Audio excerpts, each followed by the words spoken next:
Praise the Lord. இயேசுவின் ரத்தம் ஜெயம். தினமும் இயேசு நிகழ்ச்சிக்கு உங்களை கர்த்தராகிய இயேசு கிறிஸ்துவின் நாமத்தில் வரவேற்கிறேன். செய்தியின் தலைப்பு: கசப்பான வேர்களை பிடுங்கி எறியுங்கள், ஆசீர்வாதம் ஊற்றெடுத்து வரும். ஆதார வசனம் ஆதியாகமம் 41 அதிகாரம் 51, 52. யோசேப்பு சொல்லுகிறான், என் வருத்தம் யாவையும் என் தகப்பனுடைய குடும்பம் அனைத்தையும் நான் மறக்கும்படி தேவன் பண்ணினார் என்று சொல்லி மூத்தவனுக்கு மனாசே என்று பெயரிட்டான். நான் சிறுமைப்பட்டிருந்த தேசத்திலே தேவன் என்னை பழுக பண்ணினார் என்று சொல்லி இளையவனுக்கு எப்ராயிம் என்று பெயரிட்டான். அதாவது யோசேப்புக்கு 2 மகன்கள்.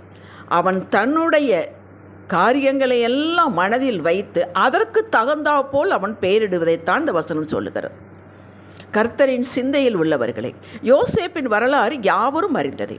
நாம் வரலாறுக்குள் போக வேண்டாம், நேரமில்லை. தன் உடன்பிறப்புகளை செய்த யாவையும் தேவன் மறக்கும்படி செய்தார் என்றுதான் சொல்கிறான். தான் அவர்கள் செய்ததை மறந்து விட்டேன், மன்னித்து விட்டேன் என்று சொல்லவில்லை. அது முடியாத காரியங்க. மனிதனுக்கு அது முடியாது. என்னை தேவன் அப்படி செய்தார் என்று சொல்லித்தான் அதற்கு தகுந்தாற்போல் பெயர் வைக்கிறான். மனிதர்களாகிய நாம் அற்பமாய் சொற்பமாய் அந்த கசப்பை மறந்து விட மாட்டோம், மன்னித்து விட மாட்டோம்.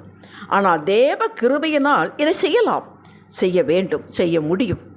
அதுதான் என்னை பலப்படுத்துகிற கிறிஸ்துவினாலே எல்லாவற்றையும் செய்ய பலனுண்டு என்று சொல்வது. இங்கே கொண்டாந்து அப்ளை பண்ணி பாருங்கள்.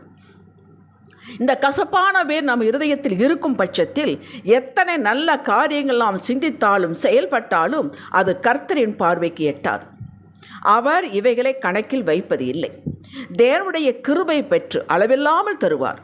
நமக்கு தீமை செய்தவர்களை, ஏமாற்றினவர்களை, அற்பமாய் எண்ணி பேசினவர்களை, நடத்தினவர்களை, செயல்பட்டவர்களை, நாம் மேலே வந்துவிடக்கூடாது என்று கங்கணம் கட்டி கொண்டு வேலை செய்தவர்களை மறந்துதான் ஆக வேண்டும், மன்னித்துத்தான் ஆக வேண்டும். இது தேவ கட்டளை.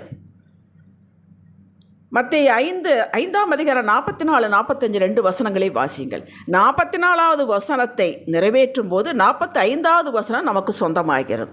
ஆம், இப்படி செய்வதனால் நீங்கள் பரலோகத்திற்கு உங்கள் பிதாவுக்கு புத்திரராயிருப்பீர்கள். அல்லேலூயா. எல்லாரும் தானே புத்திரர்? ரட்சிக்கப்பட்ட எல்லாரும் தான் புத்திரர்கள். அதுக்கு முன்பாக ஒரு ஸ்டெப் என்னவென்றால், அவர் கட்டளைக்கு கீழ்ப்படிந்து நடக்கிறவர்கள் புத்திரராய் இருக்கிறார் என்று விசேஷமாக எழுதி வைக்கப்பட்டுள்ளது. அந்த புத்திரர்களைத்தான் அவர் உடனடியாக பார்க்கிறார். அந்த ஜெபத்தை உடனடியாக கேட்கிறார்.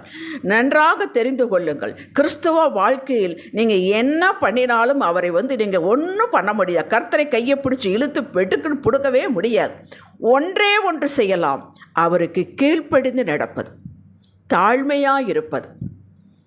தன்னை உங்களை தாழ்த்தி, அப்பா நான் உங்கள் பிள்ளை வந்திருக்கிறேன் என்று அது உறவை கொண்டுகிட்டு போகும் பொழுது அவர் அப்படி கனிந்து இறங்குவார். கீழ்ப்படிய வேண்டும். அதை நன்றாக எழுதி வைத்துக் கொள்ளுங்கள். அவருடைய கட்டளைக்கு கீழ்ப்படிய வேண்டும். அந்த கட்டளைகள் பாரமானவைகள் அல்ல என்று மத்தேயு 18 எழுதி வைத்திருக்கிறார். அதற்குத்தான் கிருபை கொடுக்கிறார். காலைதோறும் புத்தம்புது கிருபை. எதற்கு? இதற்குத்தான், சேலஞ்சுகளை சந்திப்பதற்காகத்தான். இந்த பெரிய ஆசீர்வாதத்தை நினைத்து பாருங்கள். புத்திரராயிருப்பது, அவர் நமக்கு என்னெல்லாம் திட்டம் வைத்திருக்கிறாரோ அத்தனை நிறைவேற்ற முடியாமல் கையை கட்டி போட்டது போல் இருப்பது இந்த கசப்பான வேர். இப்பொழுது நீங்கள் தாராளமாய் சொல்லலாம், என்னை பலப்படுத்துகிற கிறிஸ்துவினாலே எல்லாவற்றையும் செய்ய எனக்கு பலன் உண்டு. பிலிப்பியர் 4:13. இந்த வசனம்தான் நம்முடைய ஆவிக்குரிய வாழ்விற்கு அஸ்திபாரம். உங்களை ஆசீர்வதிக்க விரும்புகிறார், நிறைவாக, பரிபூரணமாக, பாரபட்சமற்ற தேவன். ஏசாயா 1:26 படி, உன் நியாயாதிபதிகளை முன் இருந்தது போலவும் உன் ஆலோசனைக்காரர் ஆதியில் இருந்தது போலவும் திரும்ப கட்டளையிடுவேன். பின்பு நீ நீதிபுரம் என்றும் சத்திய நகரம் என்றும் பெயர் பெறுவாய்.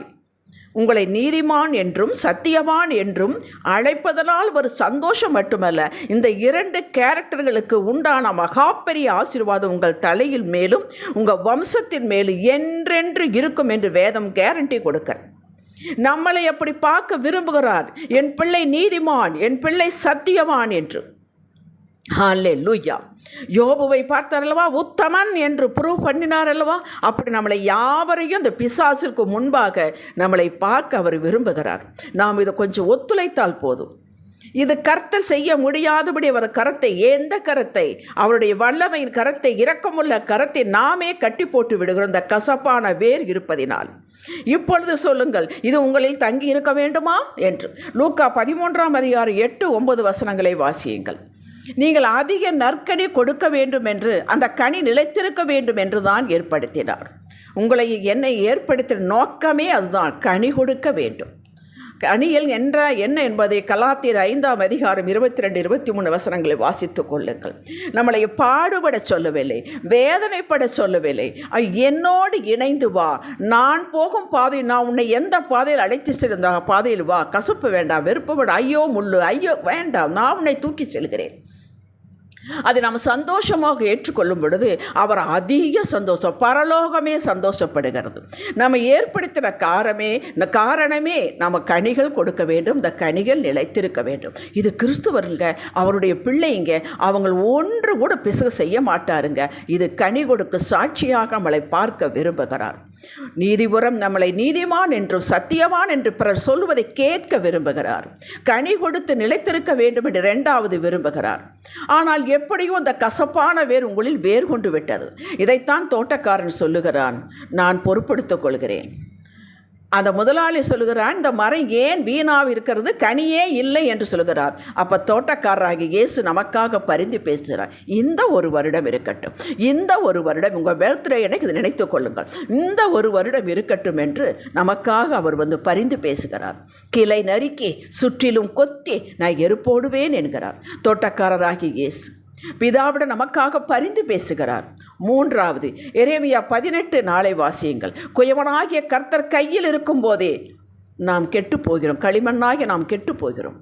இதை திருத்தமாய் தன் பார்வைக்கு சரியாய் கண்டபடி குயவனாகிய இயேசு செய்து நம்மை புதிய மனுஷியாக மாற்றி அலங்கரிக்க விரும்புகிறார். இந்த கசப்பான வேர் உள்ளே இருக்கும் வரை அவரால் செய்ய முடியாது. அதை ஆணிவேரோடு பிடுங்கி தூக்கி எறிந்து விடுங்கள். உங்களையும் என்னையும் உயர்ந்த அடைக்கலத்தில் வைத்து உன்னதத்தின் பலனால் நிரப்பி, உன்னதத்தின் ஆசீர்வாதத்தினால் நிரப்பி, இவன் என் பிள்ளை என்று அடையாளம் காட்ட விரும்புகிறார். இதற்கு தன்னையே தோட்டக்காரனாக குயவனாக மாறி வந்தாகிலும் என் பிள்ளைக்கு செய்வேன் என்று வானத்தையும் பூமியை உண்டாக்கினவர், சேனைகளின் கர்த்தர், ஒருவரும் சேரக்கூடா ஒளியில் வாசம் பண்ணுகிறவர் ஆயத்தமாயிருக்கிறார். பரலோகம் அவரை பற்றி எப்படி பாடுகிறது? உயர்ந்த இடத்தில் வைத்து பாடுகிறது, ஆராதிக்கிறது. ஆனால் நமக்கோ நான் தோட்டக்காரனாக வருகிறேன், நான் குயவனாக வருகிறேன் என்று சொல்கிறார். நம் தகப்பன் இத்தனை ஆர்வத்தோடு இருந்து நம்மை பார்த்து, மகளே மகளே என் கிருபை உனக்கு போதும், இந்த கசப்பின் வேரை அகற்றிவிடு என்கிறார். எத்தனை அன்பு, எத்தனை அவர் மேல் வைத்திருக்கிற பாசம் சொல்லுங்க. அவர் அகற்ற மாட்டார். அவர் அப்படி தலையிடுகிறது இல்லை. நம்மை மதிக்கிறார், நம் சுயத்தை மதிக்கிறார். இயேசு மட்டுமே நம்மளை மதிக்கிறவர். இத்தனை வேதனைகள் யோசேப்பிற்கு அவன் சகோதரர்கள் செய்திருந்தும் அவர்களை யோசேப்பு சந்தித்த போது தன்னை வெளிப்படுத்துவதற்கு முன் தனிமையாக பாசத்தால் அழுகிறான் உள்ளே போய். பின் வெளிப்படுத்தி, நீங்கள் பயப்பட வேண்டாம், நீங்கள் எனக்கு தீமை செய்ய நினைத்தீர்கள், தேவனோ இப்பொழுது நடந்து வருகிறபடி வெகு ஜனங்களை உயிரோடு காக்கும்படிக்கு அதை நன்மையாக முடிய பண்ணினார். ஆதியாகமம் 50:20. அவர்கள் நினைத்தார்களா? செய்தார்கள் அல்லவா? ஆனால் அவர்கள் காயப்பட்டு விடக்கூடாது, அவர்கள் மனசு சஞ்சலப்பட்டு விடக்கூடாது என்பதற்காக நினைத்தீர்கள் என்று அவன் சொல்லுகிறான். ஹல்லேலூயா! எவ்வளவு தாழ்மை, பாசம்! அந்த காயத்தின் பெயின் கூட காட்டாமல் மன்னித்து மறந்து சேர்த்து கொண்டதால் எதிரியின் தேசத்திலேயே தேவன் யோசேப்பை பழுக பண்ணினார். மக்களே, அந்த கசப்பின் வேறு புடுங்கி தூர எரிந்து விடுங்கள், நீங்கள் பழுகி பெருகுவீர்கள். எதிலே பழுக முடியாமல் இருக்கிறீர்களோ, எதிலே பெருக்கம் இல்லாமல் இருக்கிறதோ, எதிலே வளர்ச்சி இல்லாமல் இருக்கிறதோ, அது எல்லாம் அப்பவே ஆரம்பித்து விடும். ஹல்லேலூயா! மக்களே, இந்த செய்தியை கேட்டு முடித்ததும் அப்படிப்பட்ட கசப்பான வேர் இருக்கும் பட்சத்தில் தேவ கிருபை பெற்று அழித்து விடுங்கள். எப்படி அழிப்பது? இதற்கு நான் உங்களுக்கு ஒரு சின்ன ஆலோசனை சொல்லுகிறேன். உங்களை ஒருவர் ஏமாற்றிவிட்டார், பணம் கொடுக்க வேண்டும், கொடுக்க வேண்டிய சமயத்தில் இல்லை என்று ஏமாற்றிவிட்டார், அல்லது உங்கள் சொத்தை ஏமாற்றி பிடுங்கிக் கொண்டார், அல்லது உங்களுடைய குடும்பத்திற்கு தவறு செய்து விட்டார்கள். நீங்கள் மேலுக்கு வரக்கூடாது, என்னென்னமோ பண்ணி உங்களை கீழே இழுக்க பண்ணுகிறார். இது யாவரும் அறிவார்கள், நீங்கள் மட்டுமல்ல, யாவரும் அறிவார்கள். அப்படிப்பட்ட சமயத்தில் நீங்கள் ஒன்றும் எதிர் பேசவில்லை, எதிர்காரியம் எதுவும் செய்யவில்லை. நல்லது, சந்தோஷம், பரலோகம் சந்தோஷப்படுகிறது. தேவ கட்டளைக்கு பயந்து நீங்கள் அவர்களை மன்னித்து விட்டீர்கள், மறந்து விட்டீர்கள். ஆனால் பிசாசு மறக்க மாட்டான். இதை வைத்து கொண்டுதான் உங்களை இழுக்க பார்ப்பான். சாக்லேட் கொடுத்து குழந்தைகளை இழுப்பது போல. நீங்கள் காட்டிங்க பொறுத்துக்கிட்டீங்க, வேற ஒருத்தர் இருந்தால் பொறுத்துக்க முடியாது. நீங்களும் காட்டிங்க இத்தனையும் அவங்களுக்கு செய்கிறீங்க என்று உங்களை உசுப்பேத்தி விடுவான். நீங்கள் அதற்கு மயங்கக்கூடாது. மனிதர்கள் மூலமாகத்தான் பேசுவான். நீங்கள் அதை மறந்து விட வேண்டும். எப்படி மறந்து விடுவது? சிந்தனைக்கு வருகிறதே அது மனிதனுடைய இயல்புதான்.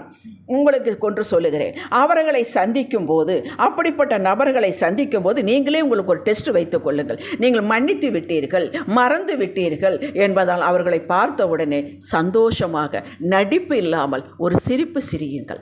நல்லா இருக்கிறீங்களான்னு கேளுங்க. ஒன்றும் கெட்டு போகாது. நீங்கள் பெருகுவீங்க, நீங்கள் பழகுவீங்க, அவங்க வெக்கப்பட்டு போவார்கள். இதை நீங்கள் செய்து பாருங்கள். அல்லது அவர்களை பற்றி ஒரு பேச்சு வரும் பொழுது நீங்கள் உயர்ந்த இடத்தில் வைத்து அவர்களை பேசுங்கள். ஏங்க அவங்க தாங்க உங்களை ஏமாத்தினவங்க, அதை விட்டுருங்க, அந்த பேச்சை விட்டுருங்க. ஆனால் அவங்க நல்லவங்க, அவங்க இப்படி செய்தார்கள். இது இட்டுக்கட்டி சொல்ல வேண்டாம். உண்மையாக அவர்களுக்கு செய்த காரியத்தை, அவருடைய நல்ல தன்மையை எடுத்து பல பேரிடம் யார் இருக்கும் பொழுது சும்மா பேச வேண்டாம். பேச வேண்டிய சந்தர்ப்பம் வரும் பொழுது விட்டு கொடாமல் நீங்கள் பேசுங்கள். இதை நீங்கள் மன்னித்து விட்டீர்கள், மறந்து விட்டீர்கள் என்பதற்கு அர்த்தமாகும். சரி, அப்படி இருந்த உள்ளே ஏதாவது சில சமயத்தில் இப்படி நம்மளை பண்ணிட்டாங்களே நினைக்கிறீங்களே இல்லவா, அதான் கசப்பின் வேர். அந்த கசப்பின் வேரை எப்படி எடுத்து தூர எறிவது?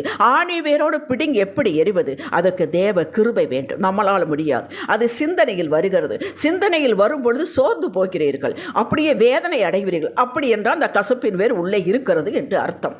அப்பொழுது நீங்கள் என்ன செய்ய வேண்டும்? அந்த சிந்தனை வராத அளவுக்கு ஆண்டவரிடம் கேளுங்கள். இந்த சிந்தனை எனக்கு வேண்டாம், இந்த கசப்பின் வேர் எனக்கு வேண்டாம் என்று நீங்கள் கேட்கும் பொழுது ஆவியானவர் அந்த இடத்தில் அவரே பிடுங்குவதற்கு உங்களுக்கு உதவி செய்வார்.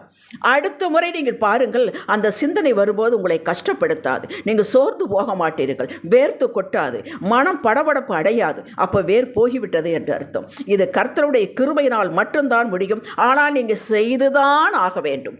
ஏன் செய்ததாக வேண்டும்? உங்களுடைய ஆசீர்வாதத்துக்கு அது தடையாக இருக்கிறது, உங்கள் முன்னேற்றத்திற்கு அது தடையாக இருக்கிறது. அதை நீங்கள் செய்து விட்டீர்கள் என்றால் உங்களுடைய ஆசீர்வாதத்தை ஒருவனும் தடுக்க முடியாது. எந்த சக்தியாலும் தடுக்கவே முடியாது. கடகடவென்று நிறைவேற ஆரம்பிக்கும். அல்லேலூயா. 3 முறை விடுதலைத்தான் பேதுரு. போஜனம் ஆயத்தப்படுத்தி கொண்டு காத்திருந்தார் இயேசு கரையிலே. யோவான் 21:9. எவ்வளவு அன்பான தகப்பன் பாருங்கள். அவர் எத்தனை சகித்து கொண்டார் பாருங்கள். இந்த கசப்பான வேர் நம்ம சரீரத்தையும் அழித்து விடுங்க. நிச்சயமாக சரீரத்தை பாதிக்கும். அது வேண்டாம். நம்மளுக்கு பெற்ற வாக்குகளை அழித்துவிடும், அரித்துவிடும். ஏராளமான நன்மைகளை, ஒப்பற்ற ஆசீர்வாதங்களை அவைகள் முள்ளிட்டு வேலி அடைத்தது போல் செய்துவிடும். அதை இன்றே அகற்றிவிடுங்கள். இந்த வினாடிய அற்புத ஜீவ தண்ணீர் உங்கள் இருதயத்தில் ஊற்றெடுக்கும். எவ்வளவு சந்தோஷம் வரும் தெரியுங்களா? அது போய்விட்டது என்பதற்கு என்ன அடையாளம்? அது நீங்களே தான் டெஸ்ட் பண்ண வேண்டும். போய்விட்டதற்கு என்பதற்கு அடையாளம் அவருடைய சிந்தனை வரும்பொழுது உங்களுக்கு பெரிய எதிர்ப்பான ரியாக்ஷன் ஒன்று வராது. எல்லாரும் போல ஒதுக்கி விட்டு போய்விடுவீர்கள். அவர்களை பார்க்கும்போது விசாரிப்பது உங்களுக்கு கஷ்டமாக இருக்காது. அப்போ போய்விட்டது, கசப்பான வேர் போய்விட்டது என்பது அர்த்தமாகும். நீங்களே டெஸ்ட் பண்ணி வைத்துக் கொள்ளுங்கள். இதுக்கு மற்றவர்களை உதவி தேவையில்லை. அல்லேலூயா. ஜெபிக்கலாம். தகப்பனே, உமக்கு வேண்டாத காரியம் என் எல்லையில் வேண்டாம். அடியானை பார்க்கும்போது உமது உள்ளம் மகிழ வேண்டும், உங்கள் இருதயம் சந்தோஷப்பட வேண்டும். இப்படி இருக்க நான் எதை அகற்ற வேண்டுமோ அதற்கு கிருபை தாரும். அகற்றிவிட்டு உன் பிள்ளையாய் உங்களுடைய முன் நிற்க விரும்புகிறேன். நீங்கள் உங்கள் பிள்ளைக்கு நீங்கள் உங்களுடைய பார்வைக்கு ஏற்றபடி எனக்கு செய்யுங்கப்பா. இயேசுவே நாமத்தில் பிதாவே. இன்றைய சிந்தனைக்கு எத்தனை கசப்பான வேர்கள் என் இருதயத்தில் வளர்ந்திருந்தாலும் அத்துணையை இன்றே இப்பொழுதே தேவ கிருபை பெற்று பிடுங்கி எறிவேன். தினமும் இப்படி கசப்பான வேர் உள்ளே இடம் பிடிக்காதபடிக்கு நான் காத்துக்கொள்வேன். நான் என் அப்பாவுடைய பிள்ளையாக இருக்க விரும்புகிறேன். ஆமேன். ஹல்லேலூயா.